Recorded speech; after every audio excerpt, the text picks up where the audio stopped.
શહેરના નિકોલ રોડ પર આવેલા દ્વારકેશ કોમ્પ્લેક્સમાંથી ગત 15 તારીખે આશરે 6 લાખના હીરાની ચોરી કરી અજાણ્યા ઈસમો ફરાર થઈ ગયા હતા। જ્યારે આ બનાવ બન્યો ત્યારે ચોરી કરનાર ઈસમો સીસીટીવી કેમેરામાં કેદ થઈ ગયા હતા।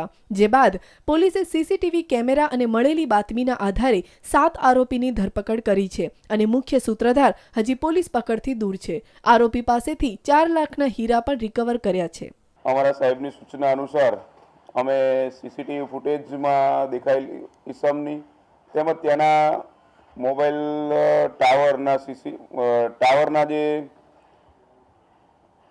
સેલ આઈડીની અંદર જે નંબરોનો યુઝ થયો હતો એના આધારે અમે એ આરોપીઓની વોચમાં હતા અને એમાં પણ ખાનગી બાતમી હકીકત પણ મળી હતી કે એમાં એક મનીષ નામનો જે ઈસમ છે એ જ કારખાનામાં નોકરી કરતો હતો અને એ કારખાનાના માલિક સાથે કઈ બોલાચાલી કરી એટલે એને ત્યાંથી કાઢી મૂકવામાં આવેલો છે।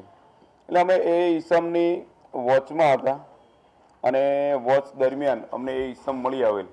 પોલીસે પહેલા 4 આરોપીની ધરપકડ કરી હતી, જેની સઘન પૂછપરછ કરતા સામે આવ્યું કે ચોરીના હીરા આરોપીઓએ વેચી નાખ્યા હતા અને પોલીસે ચોરીના હીરા ખરીદનાર 3 આરોપીની પણ ધરપકડ કરી તેમની પૂછપરછ શરૂ કરી છે। પોલીસ તપાસમાં એ પણ બહાર આવ્યું છે કે આરોપી મનીષ પહેલા એ જ કારખાનામાં નોકરી કરતો હતો અને તેને કારખાનાના માલિક સાથે બોલાચાલી થઈ હતી, જેથી તેણે તેના મિત્ર દીપક સાથે મળી હીરાની ચોરી કરી કારખાનાના માલિક સાથે બદલો લેવાનું નક્કી કર્યું હતું અને આરોપીઓ કોમ્પ્લેક્સથી વાકેફ જ હતા, જેથી ત્યાં પ્રવેશ કર્યો ત્યારે જ સૌપ્રથમ સીસીટીવીના કેમેરાના વાયર તોડી નાખ્યા, ત્યારબાદ ચોરી કરી હતી।